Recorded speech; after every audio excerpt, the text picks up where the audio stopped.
Opana nginika takathi ma soft life inconvenience in drive. Now kwane taxi ma platforms wayo. About 15%. That is in drive ukwira. Kana uchita with politics unafama in drive. Baba. Ilikuya in drive. Next year. Ilikuita izozi. The currency is freely floating. I don't think they care anymore about the damage that they're inflicting on the name Zimbabwe, brand Zimbabwe. I don't care. I don't think they care anymore about what the world thinks of them, because if they did, some of the things that they're doing are absolutely ridiculous. Zimbabwe growth was faster when we were under sanctions than before sanctions. So if you want the economy to grow fast, you impose sanctions. Now this is the free talk.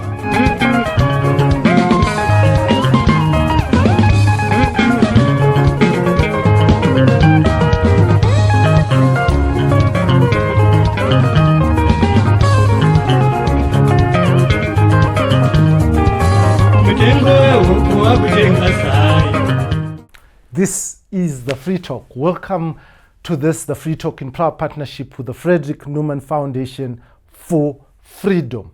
Now, I just want to come down to the level of everyone, my level, so that we understand, that for my life and for your life to function, the economy must work. For you to be able to send your children to school, for you to be able to send yourself or your children to a health facility, which is a right that is guaranteed by the Constitution, the economy must be working. Now, when we say economy, people look at something that is abstract, something that might not be real. But your pocket is the biggest economy that you should be able to understand and relate with. And on this, the Free Talk, this week, we're going to be talking about your pocket. We're going to be talking about how it's being affected or how it can be improved, especially after the Minister of Finance, Mthuli, who many hailed as the panacea of the financial crisis in the country, announced just in the past 2 weeks. Now, on this, the Free Talk, with me, your host as usual, Dara B. We are talking people, money, and the future. Join me after this break.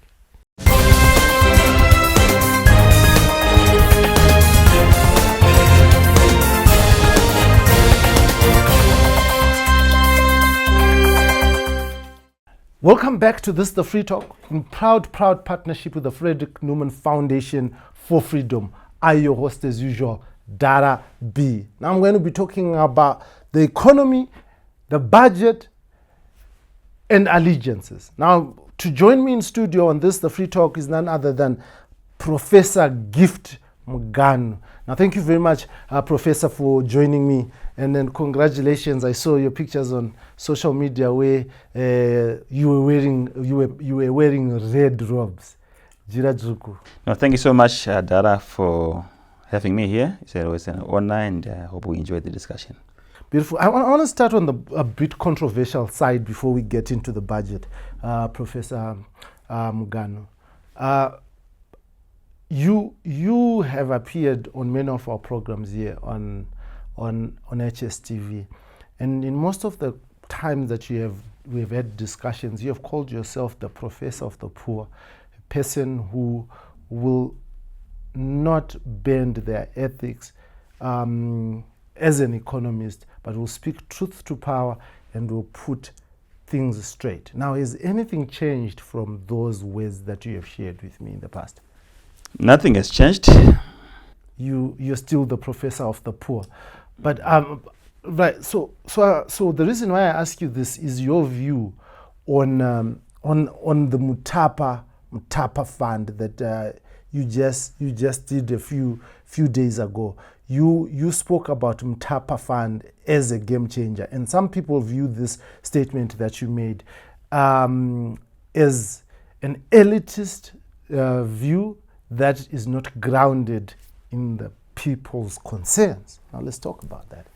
Thank you so much, very much. I think that you raised a number of issues, critical points in your first question.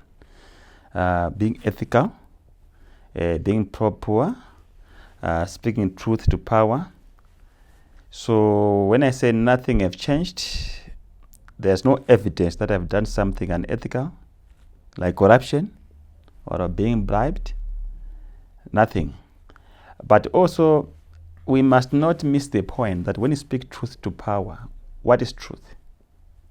Is truth just negative, or truth can also be positive? That has to be understood from a conceptual point of view. Right, so I had a meeting with the CEO of Mutapa Fund, because you can't speak truth to power, you can't be a relevant economist, you can't be a useful economist who is an asset to his country when you stay in the streets alone and you speak from rooftops. So you have to engage, because if you are going to be positive in terms of a contribution, you need to be also sharing your views to those who are in power. So I get a sense that this is a view which is contested on the public. But I think what is very important, like what I discussed last time when we met with Central Bank, it is a similar observation. It's about how one defines himself. For me, where I sit, people matter, their views matter. If you want to grow, you must listen to what people are saying. But what is very important is to align what people are saying with their vision. Because I cannot address everything which people want me to do. Some of the people who are speaking on Twitter, they're politicians, and they have every right to align to the side of politics, and they would want you to act like a politician according to the way they view you, their aspiration, and there's nothing wrong about that. But I've refused to be a politician, and I must admit that in the past I kind of stepped into the lane of politics and I retreated, clearly because I am good when I stay in the lane of economics. I'm not a politician. But sometimes the wind in Zimbabwe, the currents in Zimbabwe, not the currents of money, but the mood, the currents, the atmosphere can propel you, if you're not careful, to go into the lane of politics. But then you then see there's this say which says, don't play or argue with the fools, because they will bring you to their level and beat you with experience. It simply says, if you go into an area where you are not grounded, you are going to fail. So I sense that as I round up this submission, I hope I've answered you very well. But the point is that when I said that it's a game changer, it then offended many people to say, why are you saying so? But they don't have facts of what I had discussion with the Central. Yeah, tell us what is the game changer. Yeah. But before I come to the game changer, yes, you know, it's very abstract to say that you would want to dismiss a view when you don't have facts of what was discussed in 2 hours. And people are quick to say you have been bribed. So I'm not moved by those allegations. You only get worried when you are bribed. And I'm going to have many of those meetings, by the way, which are lined up, because I have engaged various offices to say, let's talk. What's happening in your sector? What's happening in your line ministry, or in your department? So you can understand what's going on in the economy. So you can be able to contribute to the economy.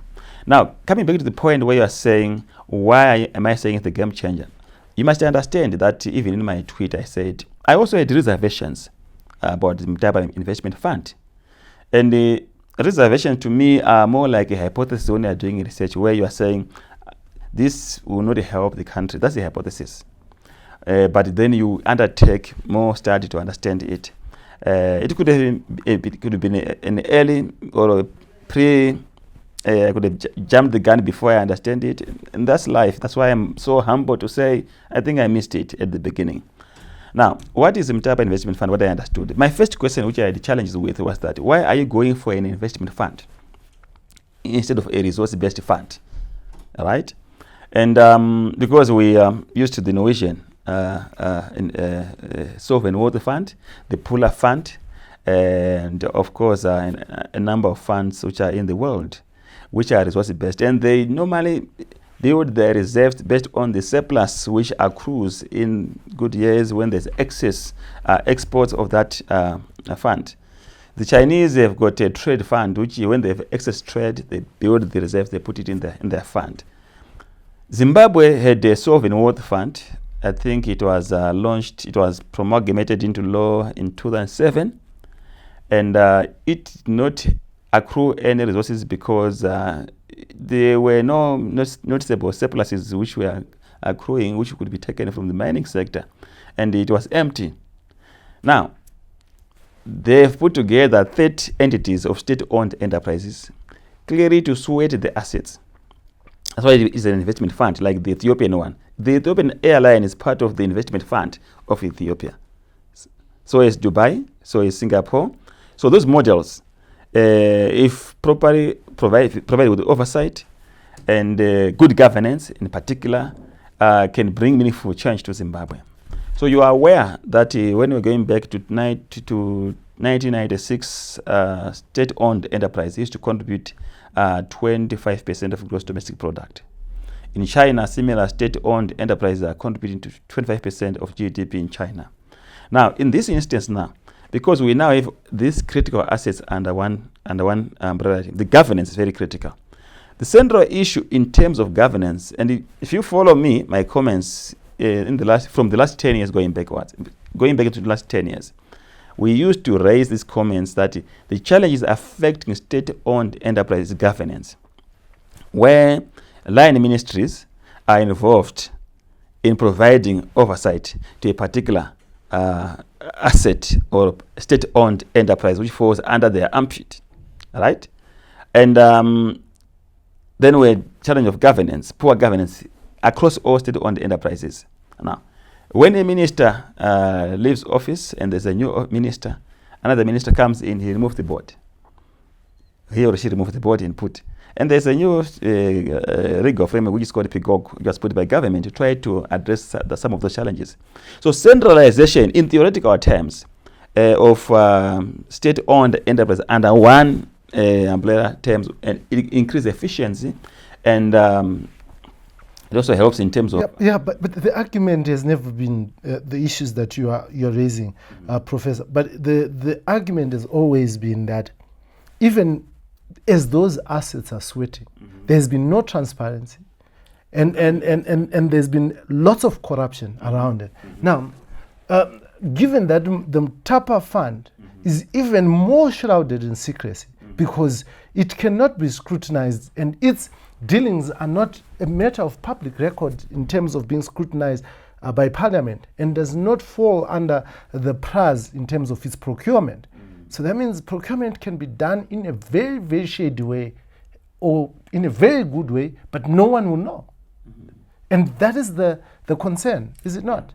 No, it's the Mutapa investment fund is the way I see it.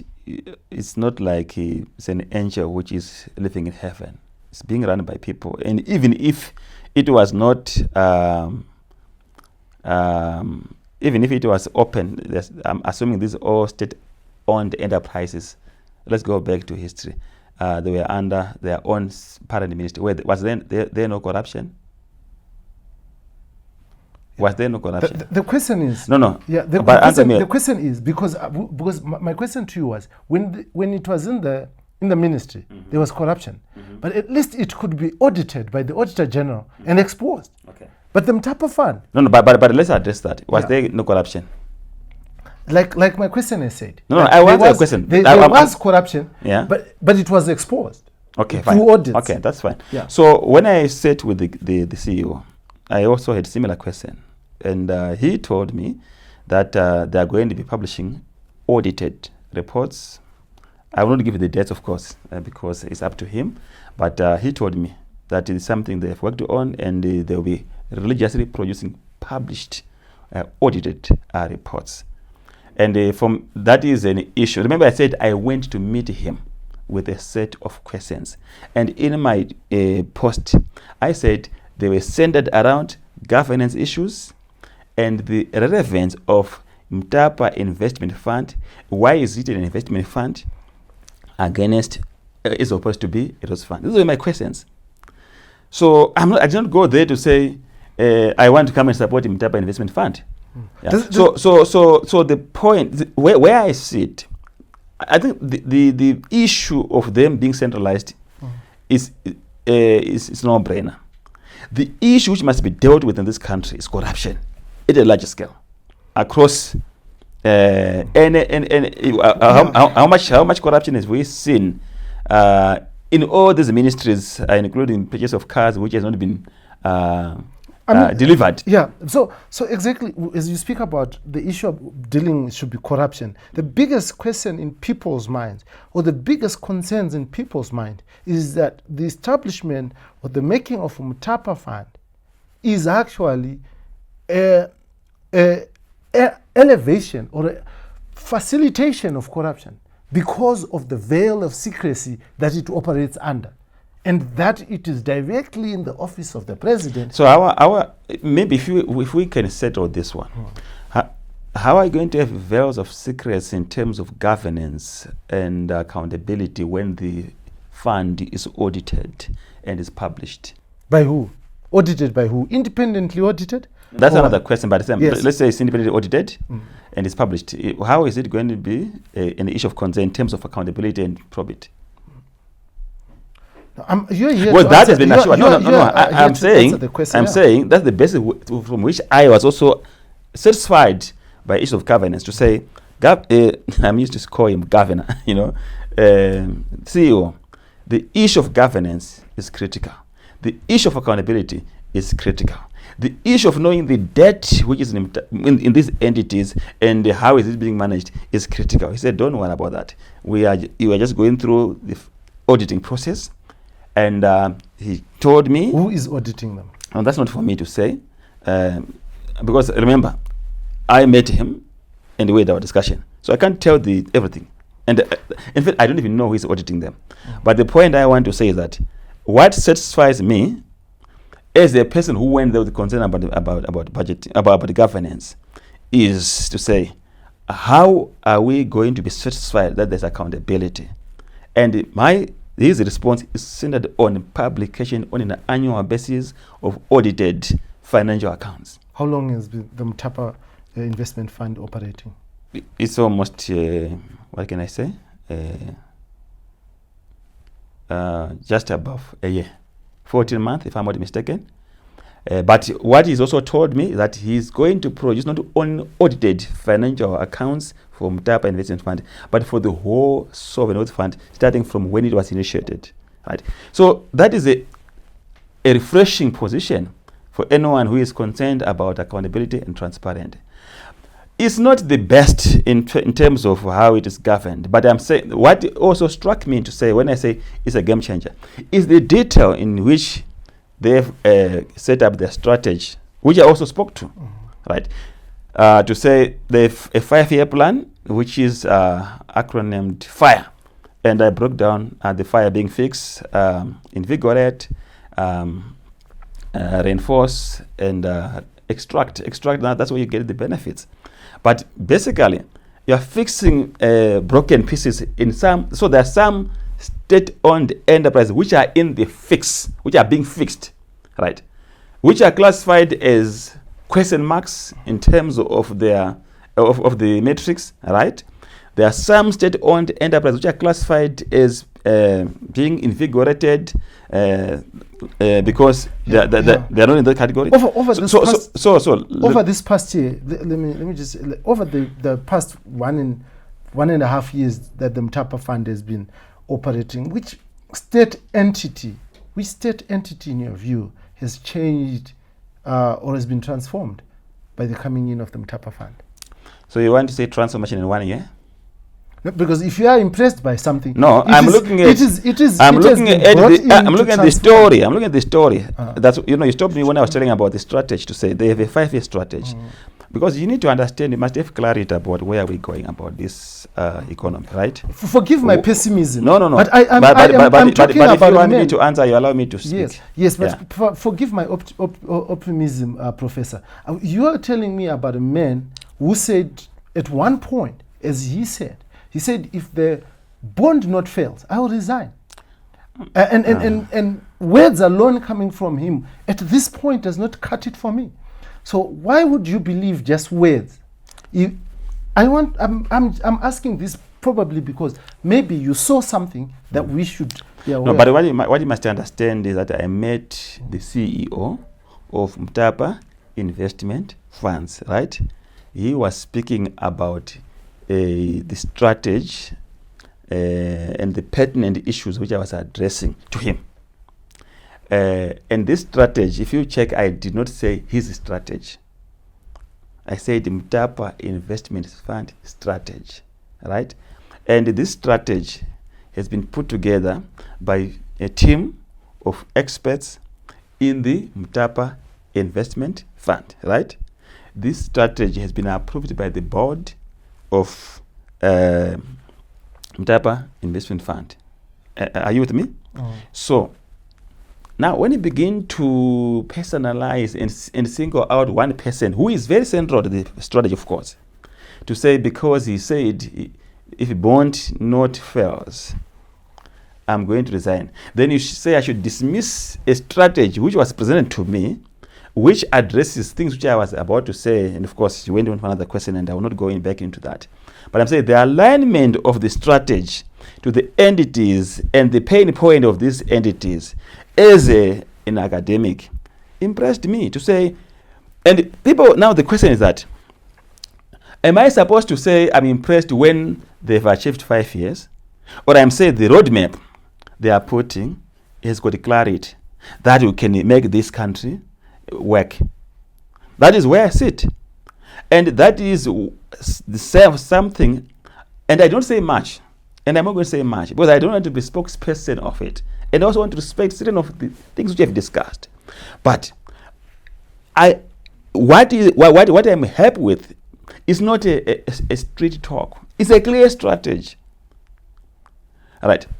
Are you not aware of the funds which has been secured by Mutapa Investment Fund, some of them from Afro-Exim Bank, to resuscitate some of these companies? And I'm talking about close to, if I'm not mistaken, okay, I'm not talking about figures, but they're in the public domain, of course, but they are securing funds to resuscitate some of these entities. But there's no way we can say, even if I want to be a critic, that something which is within just 1 year, things should have turned around. Even to secure investments, to support these entities, you can't secure them in 2 months, 3 months, serious deals. So we are walking a journey which has been stagnant for some time. But I think it's only fair when you sit up with somebody, and your questions are answered, your fears are laid, right?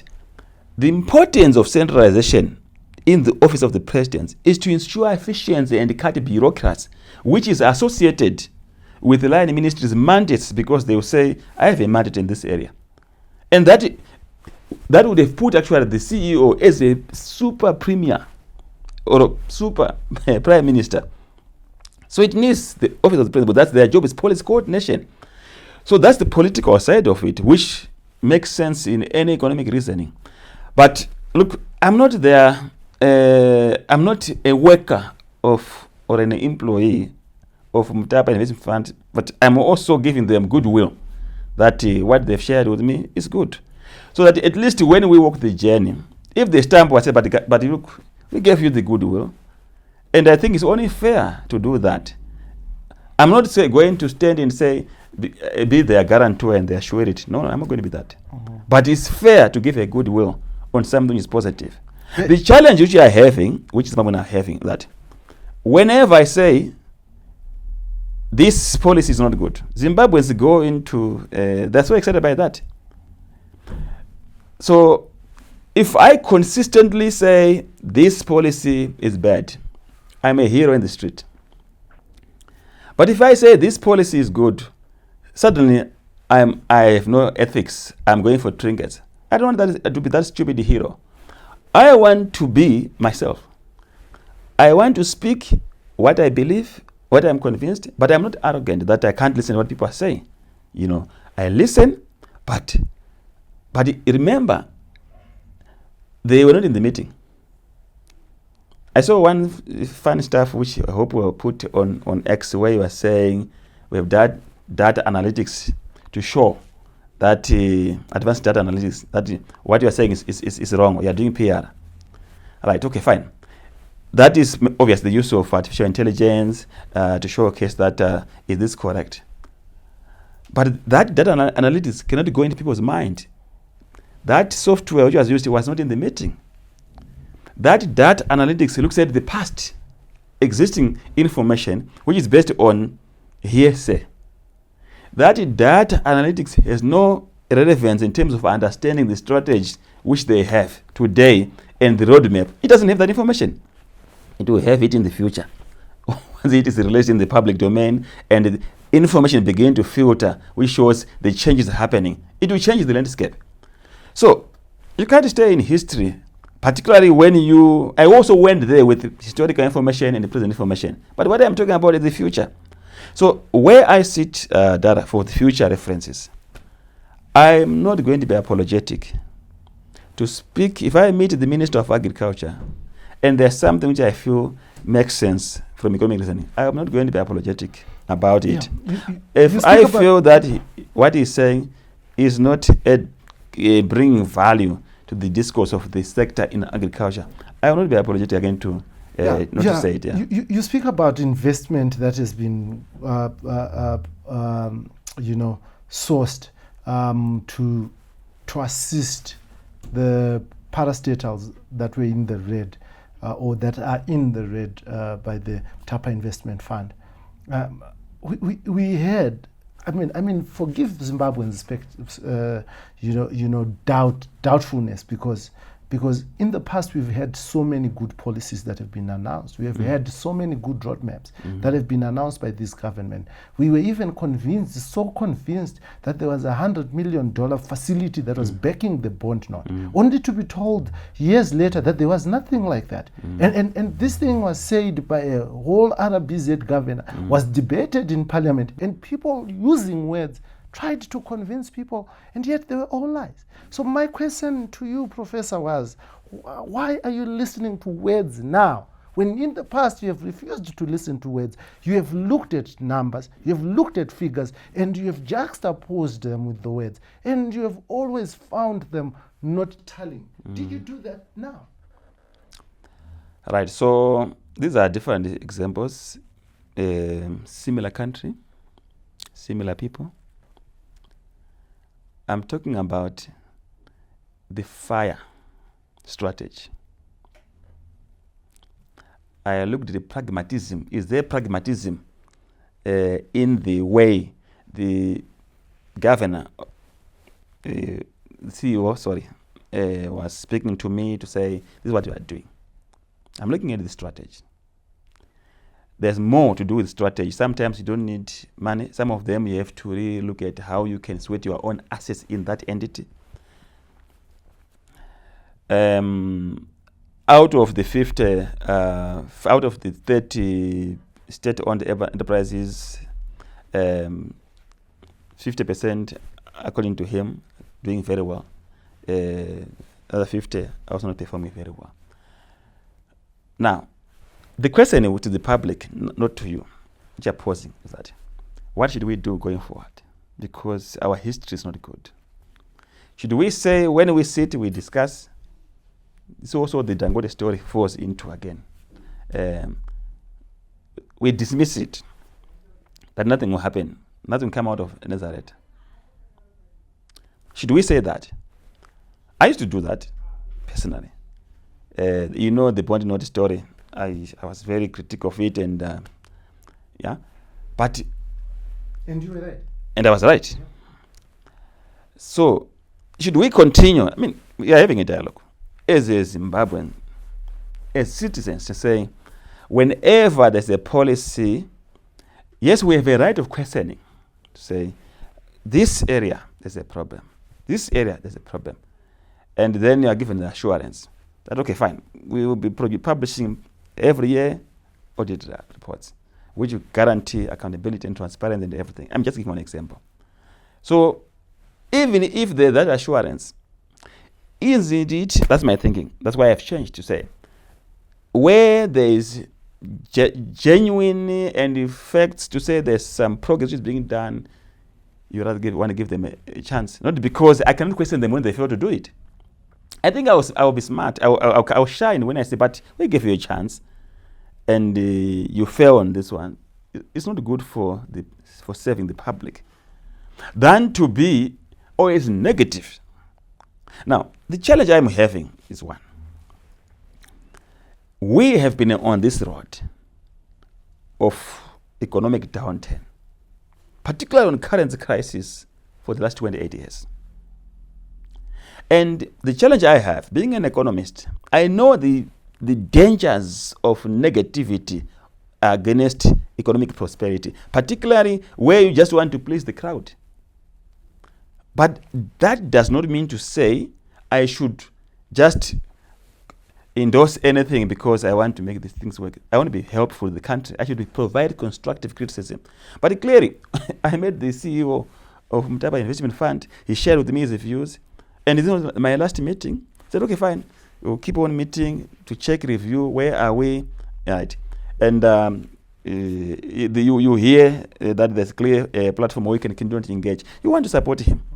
We want a working, at the end of the day, Dara, we want a functioning economy, which is your introduction. We want a functioning economy, and it can only be worked by you and me. I hear you. How does the economy function?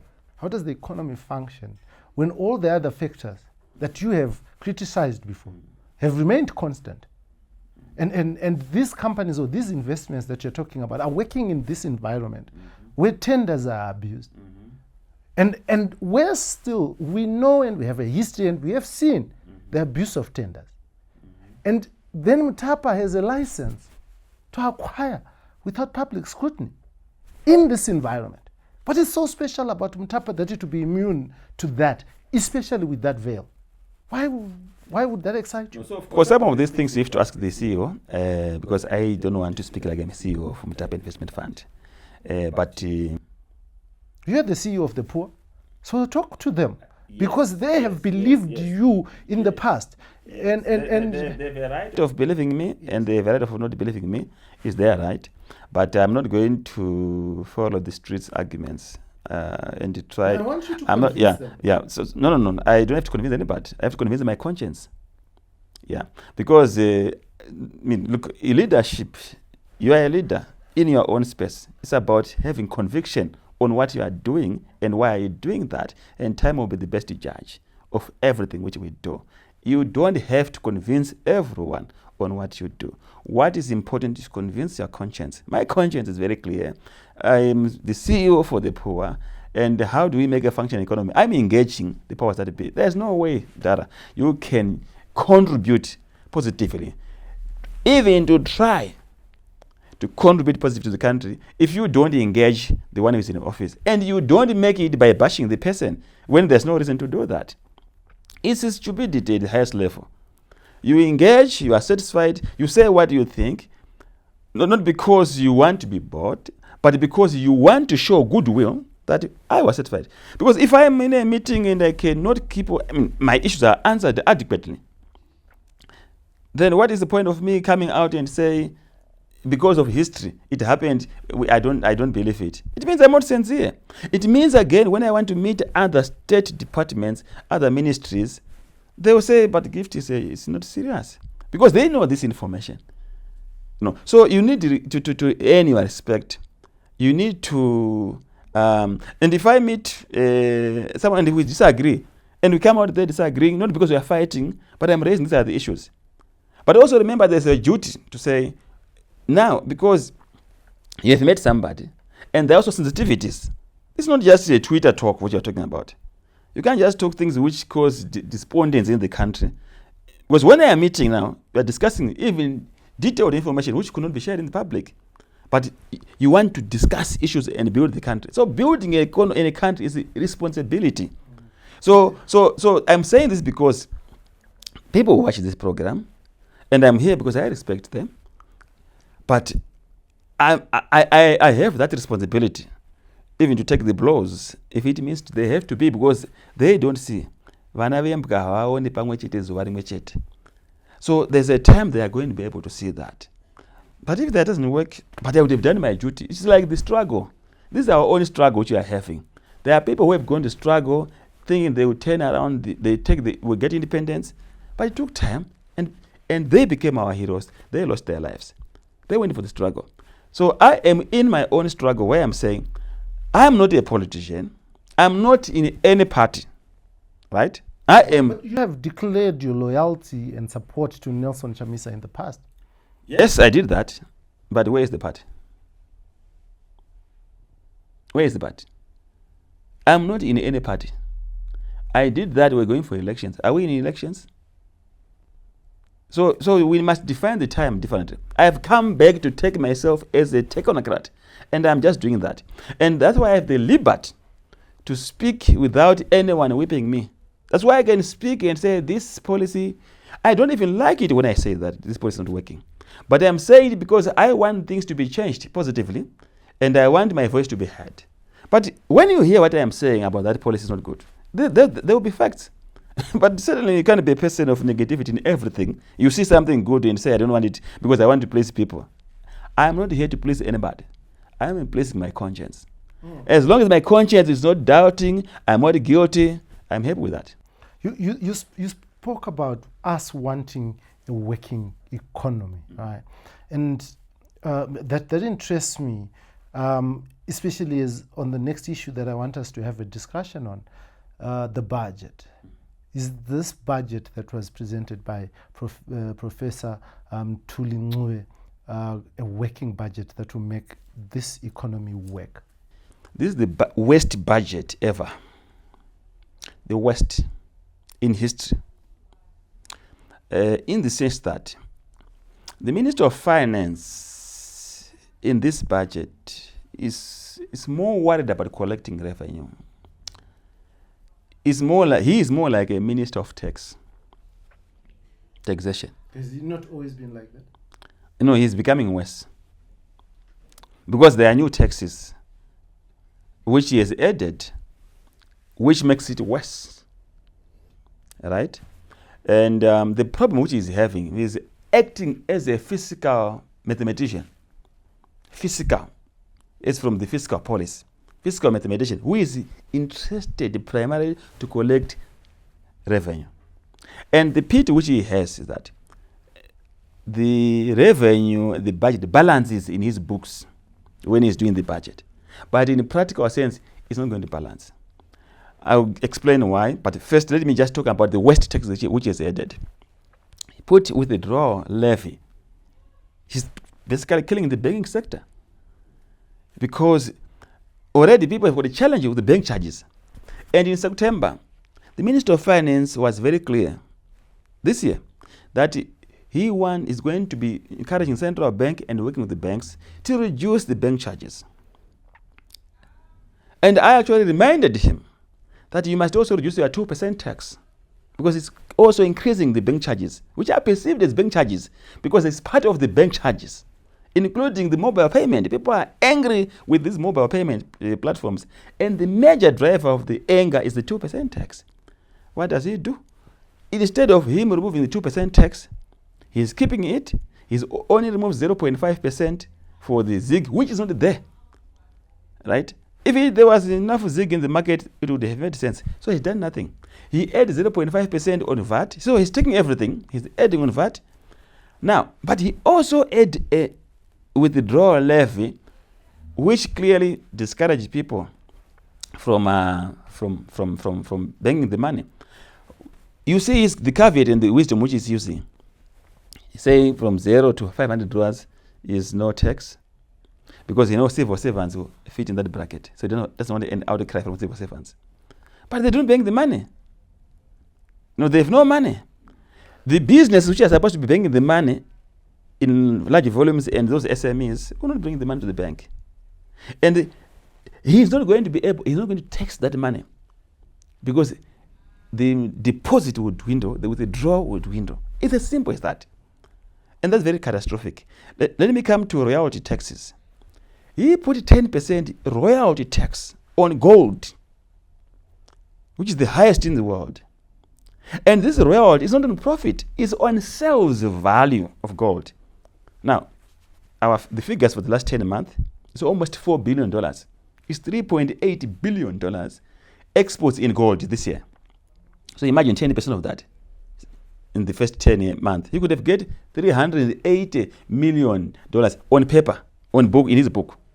But he won't get it. You know why? It's very logical. The small scale miners who smuggle the gold. Why would they come with the gold to present to official channels a fidelity and then be taxed 10%? Right? There will be capital flight. Big investors will say, what's the point? So these are the macroeconomic effects of his decision. He put additional 0.5% on VAT. VAT is immediate pass over to price increases, which cause inflation. And already, the Minister of Finance never addressed inflation in US dollar as a serious challenge. Inflation in US dollar this year averaged 14% annual inflation, the highest in the whole world. And is giving an impression that inflation is going down because zig inflation is really going down. So, because traditionally, people are worried about the local currency inflation. But we have a new problem, which is the silent killer. I advise over 60 companies. They call me to their strategy sessions. Right, they're my clients. And the majority of those companies, I've questioned them. In your strategy, your assumptions, I'm not seeing US dollar inflation, which is very high.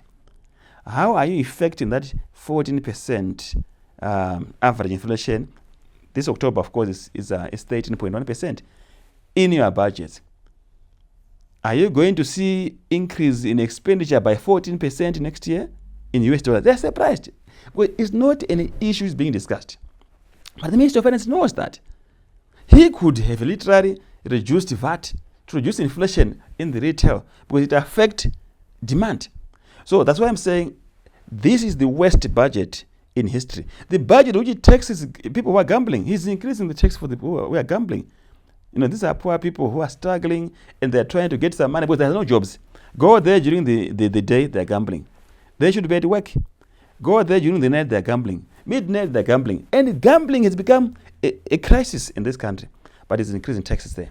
Now, he put taxes on digital services, which is a new emerging sector, which could help us to foster financial inclusion and also become a new sector, which is a service sector. He's putting tax there. A new sector which is emerging, you give tax incentives. So as far as I'm concerned, if business leaders, CZI in particular, Chamber of Commerce, Chamber of Mines, Bankers Association, collectively stand together as one entity, as one voice, and say this budget, please revise it. I'm not talking about parliament because there's incapacitation in the parliament. He needs to listen to that. Because if they don't do that, there will be disaster. We have the biggest challenge coming from the gold sector. And the gold sector is very sensitive in the sense that it's currency in its own right. And it is the sector which is helping the government build reserves. So now if you have all those leakages, and you also see more informality, more informalization. Because the big players now, you know what they're going to do? They're working more with the small scale miners because they're good in smuggling. Yeah. So this is the worst budget, and this budget must not be approved by Parliament because it is disaster to the economic progression of this country. But this budget also estimates GDP to be over 56 billion. Let's talk about that, given what you are saying, and the minister is looking to raise money through taxes. How does this speak to each other? It's a direct contradiction. A growing economy normally is characterized by simplification of taxes and reduction of taxes and removal of some other tax heads, because we are now taxing a big cake. As they say, 10% of an elephant is better than 100% of a rate. So he is taxing a rate, but he's claiming if you look at the way he's taxing, he's putting more taxes to get more higher taxes of a rate, and he's claiming he's got an elephant. If he had 52 billion genuine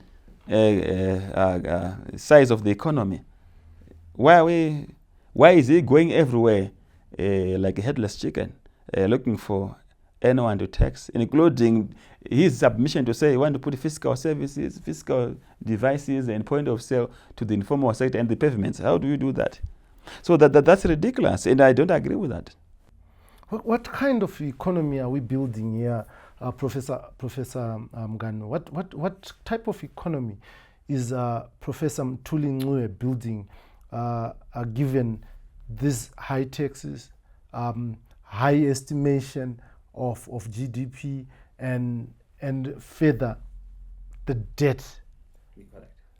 Let's look at these three and draw parallels. What kind of economy is this? It's chaotic and dampening and quite discouraging.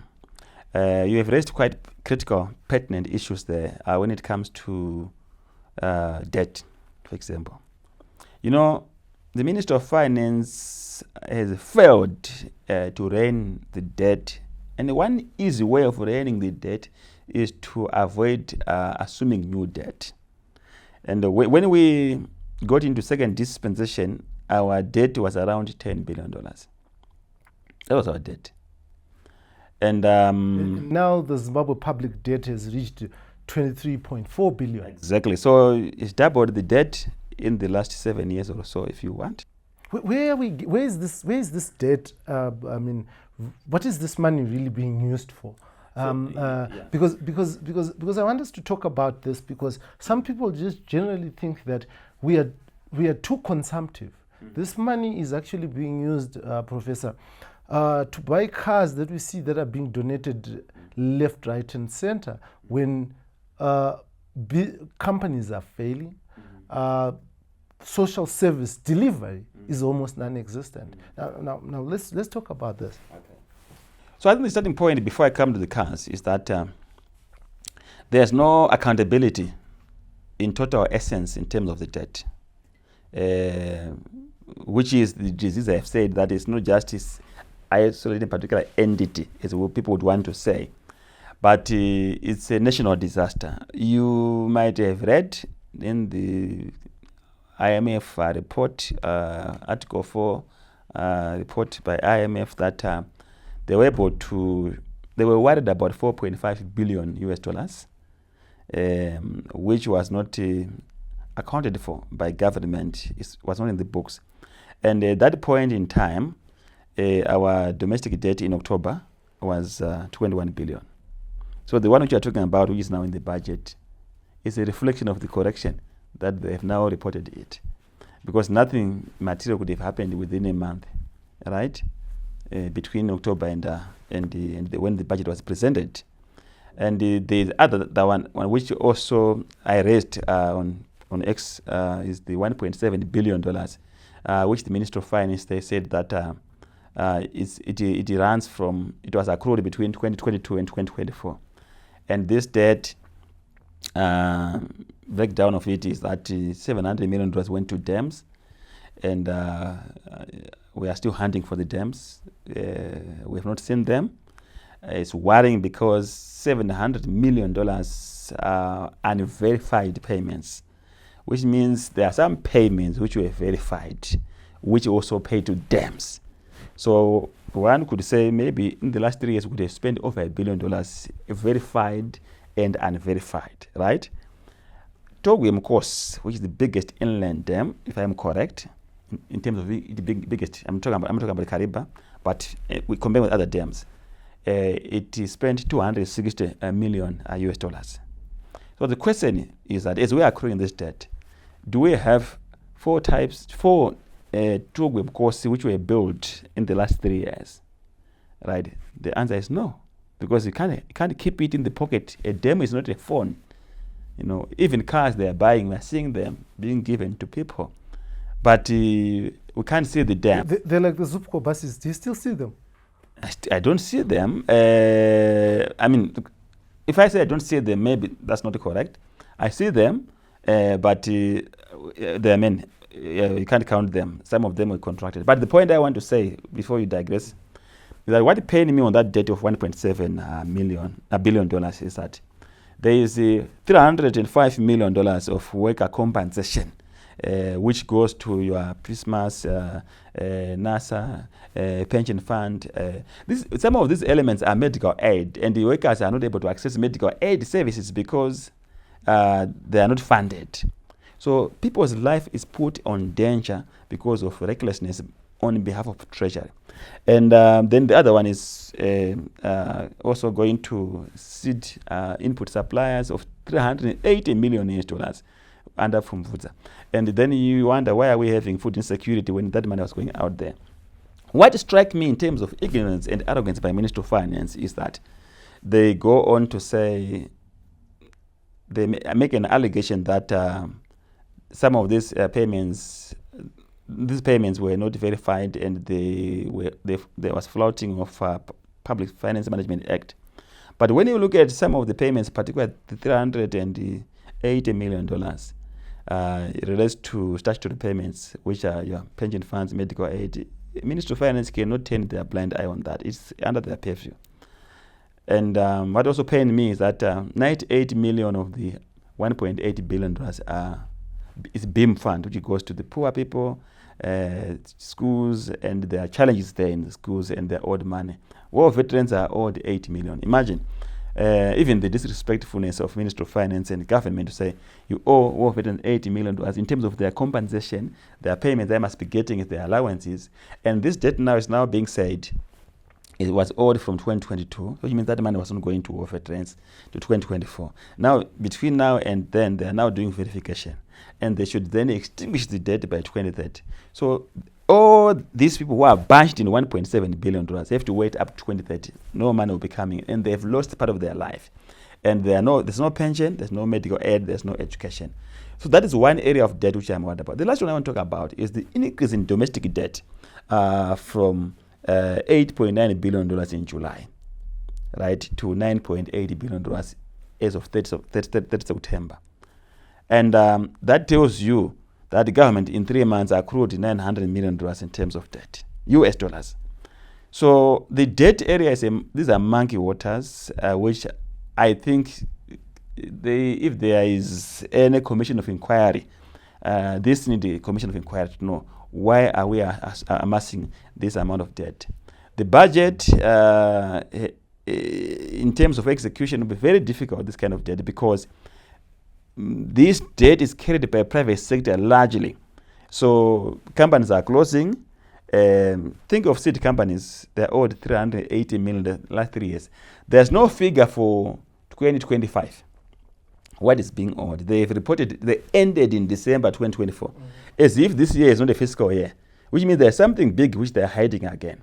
So the danger which we are having that this can push the collapse of several companies and make it very difficult for Treasury to get revenue, because you're also killing the cake or the goose which lays the egg. Right. The issue that you have raised just awoke me to the debate that you had during the banks and banking, and you had a conversation around the roadmap to the local currency, and there's this huge domestic debt. Now, what is connection, if any, between this domestic debt and that roadmap to the mono currency and to the stability of the local currency? So one of the minimum requirement for the establishment of the local currency is to have what we call fiscal consolidation. And fiscal consolidation means reducing the debt and balancing the budget. So you must reduce the debt to sustainable level. Now the challenge which we have is that when you look at our debt level as a share of GDP, it's 45%, because we've rigged the economy. We are now having a $52 billion economy, which is not correct, and it's not related to our capacity. So we are lying to ourselves that the debt levels are lower, but if it is lower, you should be able to pay. We can't pay. Now the second issue, must have a balanced budget. Our budget is not balanced, because how do you have a balanced budget when every year and again the Minister of Finance goes to Parliament to seek for condonation of expenditure, right? And this year again, we've seen that the Minister of Finance, regardless of him trying to restrain payments, and some ministers have used around 23%. That's your industry and commerce, foreign affairs, and ICT in particular. The majority of them have used below 50% by now. Yet they should have used over 75 to 80%. So this is a challenge when you look at the debt issue. It's going to destabilize the foreign exchange markets, the currency issues, if we don't control it. Not only now destabilizing the US dollar, the ZiG only, and also the US dollar, because the financial markets will be destabilized. If you cannot pay, like treasury bills are being honored, right? The Minister of Finance is dead silent. They mature, he keeps quiet, right? There are third-party payments which are supposed to be deducted, like loans for banks. He's not paying them, right, because of the debt. So we are now having a new problem. We used to have a problem of a runaway exchange rate, but now we have a problem of debt which can destabilize the financial markets. And what it means in short is that it's one of the things which I've raised at CEO Roundtable Africa and the bankers once, that our desire to have a monocurrency by 2030 is a pipeline dream. We might take more than 10 years to get it, because the status quo is actually self-defeating. So I want us to. You said that it could affect the ZiG, and also basically affect the US dollar. But what if someone says, Professor, that the value of the ZiG right now is not what it should be? It is being hedged by government's failure or refusal to pay its debts. Okay, so the question now is that the debt is not denominated in ZiG. It is denominated in US dollars. But payable in Zimbabwean dollar equivalent. No, the government accrued the debt in US dollars. That's why you see they're quoting it in US dollars, and they are supposed to be paying it in US dollars. And when they are giving treasury bills, they're also issuing it, they should be currency. And this is in US dollars. So there's nothing related here to say the ZiG is stable because they refuse to honor the debt. If the debt, if they assume what we could say, because I've seen some of the contracts that have not been honored, and I've seen some of the contracts, and some of these contracts say that we are contracting you to do this work for 50 million United States dollars, but payable in local currency. No, those contracts. Yeah. So when they report the debt, they report the 50 million, but there's an option. Okay, that's fine. Fair and fine. I take your point. But which was my point? I was saying the government have also decided to pay all service providers whenever they pay in US dollars. They're not paying in ZiG. So that they avoid destabilizing the ZiG. Yes, correct. So this is where my question comes, to say if they have confidence in the currency, why not paying that currency? They don't have confidence in the currency. That's why they refuse to implement the ZANU-PF conference resolution, which, among others, compelled the Minister of Finance, government, through Minister of Finance, to increase utilization and usage of ZiG. But they are implementing the resolution of 2030. Yes and no. I have not seen the movement for the implementation, but it's something which I heard that they want to do. But that's another discussion point for another discussion. Yeah, I mean we are running out. We are running out of time though. But what would be your advice to the monetary authorities, to the monetary authorities, to fiscal, the Minister of Finance? What would you advise them to do with this budget if it was going to work? Okay. Vis-a-vis the need for government to be able to honor its salaries, because I'm sure all these taxes, because Mthuli himself said that the 2% tax has been keeping this government alive, right? And you ask yourself, so if the economy is growing this much and you are surviving on the 2% tax, what does it speak to? Yeah. So my advice is very simple. First, it will be broader, then second will be specific. The broader one is that the Minister of Finance must move with everyone. He must not take a route which he goes alone when it comes to budget, because he is a producer of the policy called the fiscal policy. He is not the implementer. The implementer is everyone who matters in this economy. And if people are not with him, they will not go with him in terms of implementation. For example, people will not deposit their money in the bank. People will not come and buy in the formal retail chain when the VAT is very high, because things will be expensive. They go in the informal sector. Gold miners will smuggle their gold. They won't bring fidelity. So he will lose out as a minister, but he will lose out as a country. So I'm saying this because I have seen the level of criticism of his budget this year. It's the worst. And then you tend to wonder who was advising, because he's on his own. I don't see anyone. And I'm also aware that businesses are not happy with this budget. And we have a small formal sector, and you don't want to upset that small. You actually want to grow it. The specific recommendation I want to give the Minister of... Maybe before you go to the specific, you're speaking about the informal sector and the issue around confidence banking and informal sector. Do you think, I mean, you mentioned it earlier on, but let's talk about how to fix or cure that, because without the informal sector, as you mentioned at the banks and banking debate, that the informal sector is actually really grown, and it's now the major economic player in this economy. So if there isn't that trust between Mthuli, the banks, and the informal sector, we're not going anywhere. So can you address that specifically? Yeah, so the government as a collective unit, Minister of Finance, Central Bank, and other line ministries have to develop people-centric policies, which speaks to the pain point of people. The policy should address the pain point of people and the pain point of government, and to achieve a desired goal.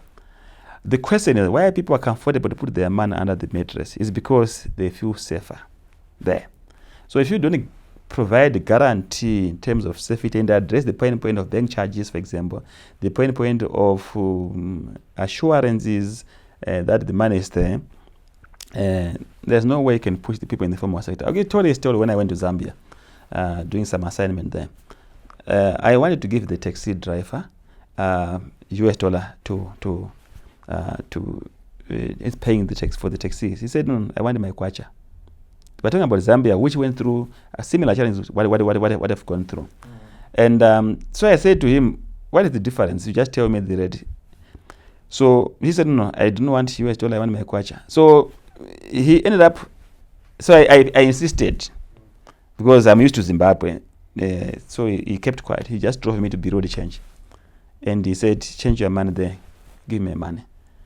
So I gave him his money. So when I gave him his money, I now wanted to understand more. So he was now friendly. He was so happy that he has got the kwacha.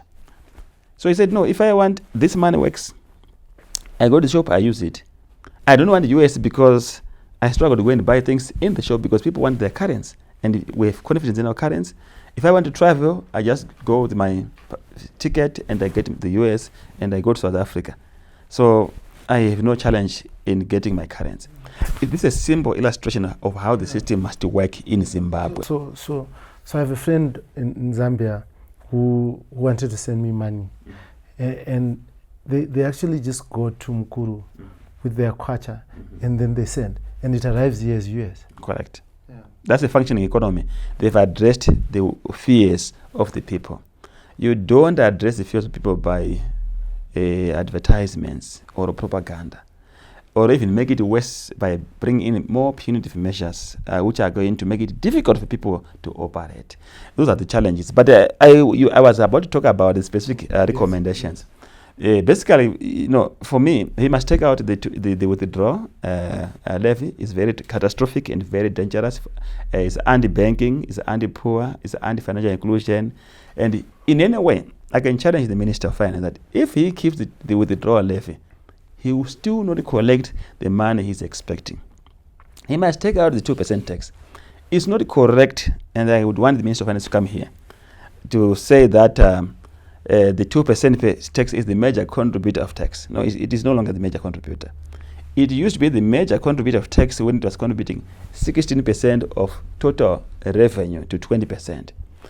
In recent years, particularly last year, when he was very transparent about the breakdown of the tax heads, when the IMTT was standing on its own, it contributed, as of mid-term review of 2024, 4.3% to total revenue, right?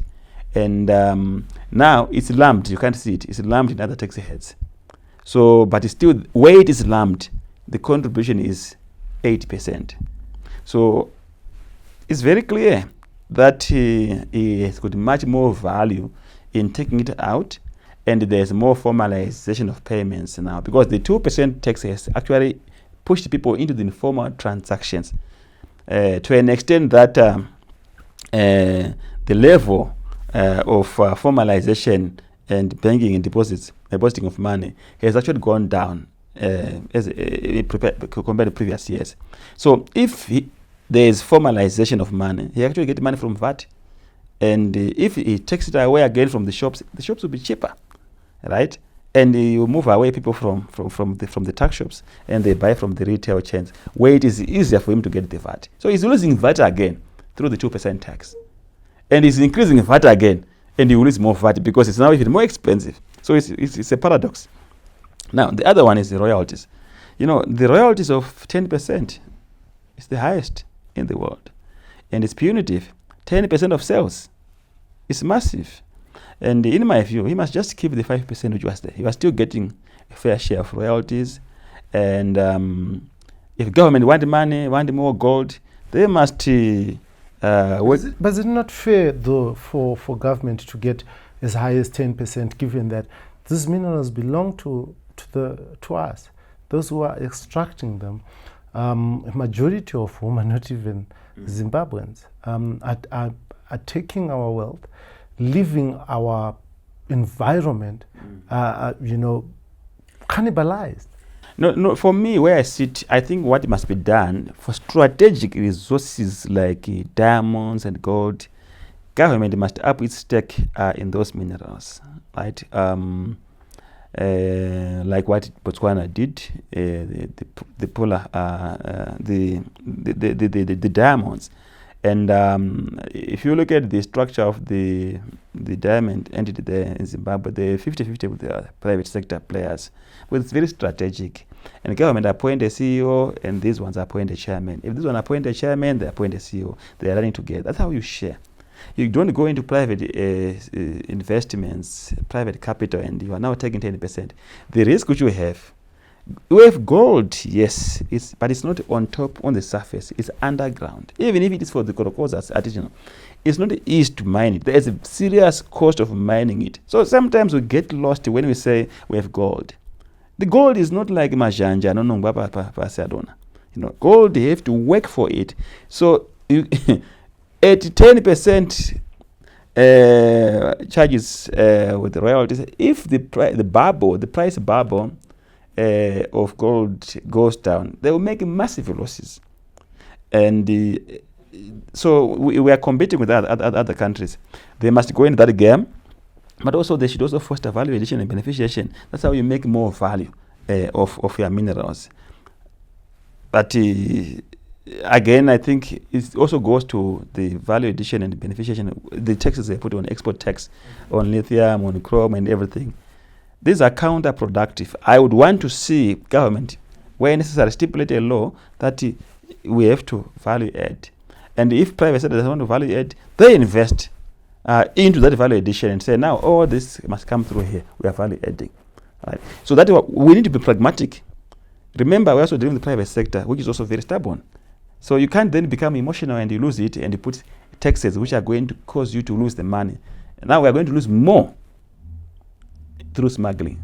We're going to lose more through informalization of gold, and it becomes a challenge.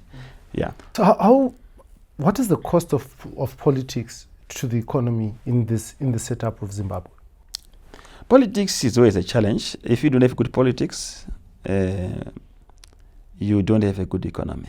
I think what you're talking about is economics, but if we don't have good politics, I think our initial discussion, which we started on the Mutapa Investment Fund, shows you a resemblance of what the politics has defined us to be. If it was in South Africa, they have their problems, even in Botswana. Do you think there was going to be a serious outcry on social media because I've said the government, Mutapa Investment Fund has done very well? If you're going to say ESCOM has done very well in South Africa, there was going to be a big outcry. There's a problem.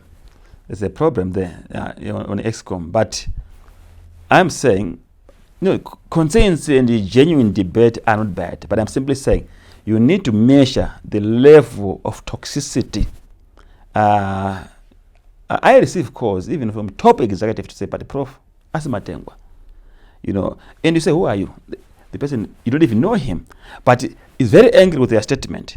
Why? Because of toxicity. And when you then ask him few questions, but you are right. No, I withdraw. You see, so people are already propelled to be angry. Now, the danger is not about me and them. The danger is about them and government.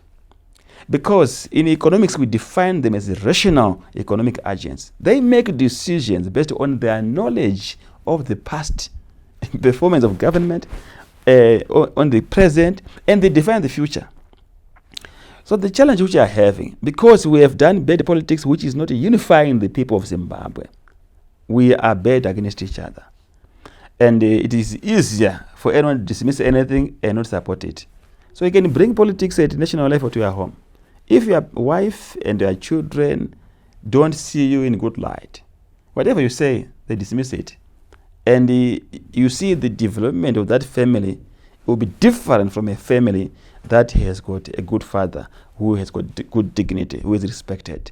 So that's where our government, particularly our ZANU-PF in particular government, has a responsibility of unifying the people. You're talking about cars, which you're talking about. I think it will only be only fair for me to comment about it. The way when you see cars are being given, there's a sana, fino, right? And so you are giving cars, whether they are owned by so and so, but there's no payment of BIM, $98 million. There's no payment of worker compensation and benefits of $305 million. There's no payment of money, $380 million to seed companies. There is unaccounted money of $700 million, which disappeared into thin air, which is going to dams, right?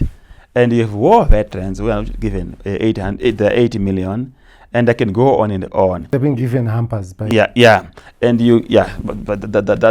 that's not even good, right?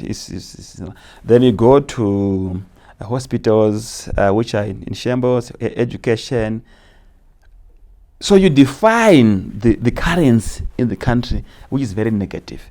You define a despondent population. Now I want to end by saying, and I'm telling government this, the danger of having an educated public, because human capital can contribute positively to the economy or negatively, depending on how you treat it. Now, our human capital, as educated as it is, becoming self-destruction. It's like, this suicide bombs. It has become like a suicide bombs. That they actually very angry. They are fighting the government in their own space, everywhere. Even you see how government is trying to put propaganda of Warakash to pop in the Twitter space. They can't cope. It's fire. The Twitter streets, you don't go there when you have a soft heart. You die there. It's fire. So they failed to do that. So they've tried to use every element of propaganda on Zig. It failed because people have rejected it because they have history. The same way they are arguing about my comment about the Mutapa Investment Fund. No one is listening. No one is seeking the reasoning. No one is coming to a polite debate. Right? It's a dismissal. It's a dead word. It's vulgar. People are angry. So you can't run an economy of that nature. That's where the politics. So sometimes people look at politics of opposition. Now, opposition is dead. There's a new opposition, which is in the streets of X, social media. WhatsApp. That's where there's a big opposition, and that opposition includes ZANU-PF. They're also there. So it's no longer the opposition of MDC, Triple C, which we used to know. So our politics is very bad. But both sides, that opposition, they are on the social media. They are very bad politics. They don't have a patriotism about their country. Americans will not tell you that negative things about their country when they're out. They say they're American. But when they deal in their internal matters, they deal with it in America. So Is it not because they're allowed to? no, They're allowed to criticize their president in America. but they don't say it. Journalists arrested. No, Not even for saying anything, but for allowing you to come and sit here and have a conversation. I could be arrested. You missed my point. I'll come to that. You missed my point. My point is that Americans, when they are out there, they speak good about their country. Yeah. Do you disagree? I don't disagree. Yeah. Now, that's one side which I want to clear, that people on the social media, well, they have to take a responsibility. I told you I used to be toxic myself, but I've stopped that. I said, no, this is not going to help my country. But my intervention to coming back to your point, yes, it's a pertinent, very critical point that the way government now using excessive hand unnecessarily, to an extent that sometimes you say, is it worth it for government to come hard on journalists or anyone who is just raising an issue? It could be 2030 issue of extension of the presidential term. Do we need to see bombs hitting offices or households because of this issue when people want to hold a conference? I think we are going too far. This is what is defining what we are now, which I'm saying leaders in high office of position should take a responsibility, but individual people like ourselves and also the public should also take a responsibility of being remorseful, because at the end of the day we are losing. It's so painful when you go out there in the foreign land, whether you want to call it, people in diaspora are suffering. So Shikarin, and we have pride and ignorance and arrogance that we don't want to take a back step and reflect that is this what we define as education? What is the point of having leaders if they can't lead people into a space of unity? But you're also a leader. What are you doing? I'm having you a conversation to share views so that we talk to each other. We talk to each other, right? But when I do this, I get arrested. So what is the point of leadership when you? No, can't but I'm lead your putting nation? it a collective element that you and me, my sister and Dotito, or Chimani, we are all leaders. So I used to say, government must change in terms of the way they are thinking. Politicians must change. But you know what? We all play a role. So today I was trying to be inclusive, to say ZANU-PF government, do you think today we can go and remove them? So why are they afraid of us? Why are they afraid of you? Because they have the weapons, they have the military, they have the security. That's what Prof Mugano said. They have the jail. They have the jails. So why are they afraid of Dara? A simple guy from Chipinge. Why are they afraid of him? To an extent that they put a lot of effort to incarcerate a person for just giving a platform to talk. It's not necessary. In fact, it gives us a bad repute, bad brand globally. It's self-defeating. So I'm addressing them. But I'm saying, after having addressed them, we should also address ourselves. Which is where I disagree. I have issues with the people in the public where they're saying, Watengwa. No, I have taken a position that I don't want to be toxic. If they don't want to change, let me see them not changing when I am doing my part. But remember, if we collectively, as 16 million people, and say, we don't want to be toxic, because people who are in government, there are very few. The people who are in senior position of leadership are very few. Whom are they going to be fighting with? So this is a new revolution where we must detox the environment, detox everything, to an extent that you can't just dismiss everything, right? Or when things are wrong, even if we are dismissing it, we should leave room for them to listen. It should be constructive. But what we see there is horror. Now, I want to thank you very much, Professor Mugano, for joining me here on this, the Free Talk in proud partnership with the Frederick Newman Foundation for Freedom. Your host as usual, Dara B. But before I let you go, Professor, I think you know the drill. Just under a minute, your last words to our viewers. Thank you so much, Dara. It's my pleasure to be here. So to our viewers and to Zimbabwe, we have one home called Zimbabwe. And I'm addressing politicians, civil society, citizens, business, academics. We have one home called Zimbabwe. And we have a collective responsibility to build a functioning economy, regardless of our diversity of opinions on what we see. And I must say that there's no one who's going to come to save us. We have to save ourselves. And one thing which you need to do critically is to detox the environment. We need to detox the environment. We are not going to win anything by tearing each other apart. Likewise, government must take responsibility of having moral suasion that we begin now to build a unified Zimbabwe. And some of the arrests which we see, which we discussed here, are uncalled for. They only divide us. We are the people. We have no weapons. When we speak as Zimbabweans, we are speaking our issues in a democratic Zimbabwe, which is the very same reason why our fathers and our mothers went to war and died. Some of them died for this country. So the remnants of the Smith regime, characterized by abuse of state power, state machinery. Corruption is a cancer which also divides us. We want to see genuine and serious steps being taken by government to address it. But you and me, we have work to do. I've taken a position to say, I don't want to be toxic. I'm not yet perfect. You know, it's repentance, isn't it? Repenting from being toxicity. And this is the journey I've taken. And I'm proud of this journey. And I hope you also take the same journey. I thank you. Amazing. Now I'm turning to you, our viewers there at home. This is, and this will always be, the Free Talk with me, your host as usual, Dara B. Now on this platform, we believe that everyone will be and shall be and must be heard. We believe that nations grow better when people are allowed to talk to each other at home, and not suppressing people's voices, because when you do that, they find outlets to speak.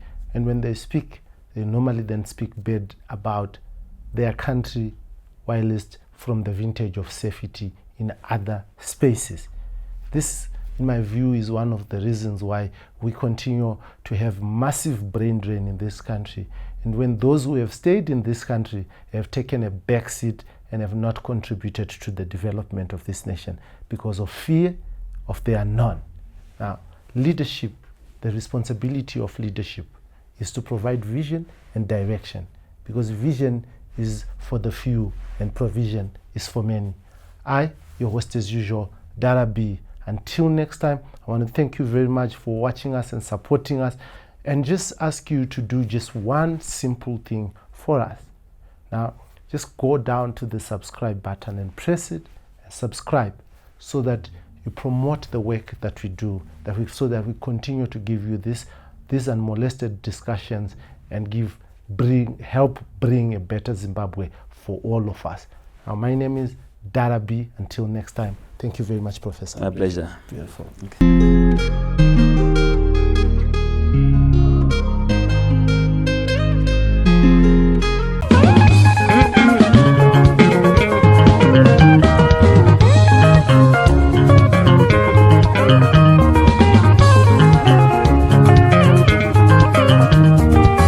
Mutengo wokuwa kutenga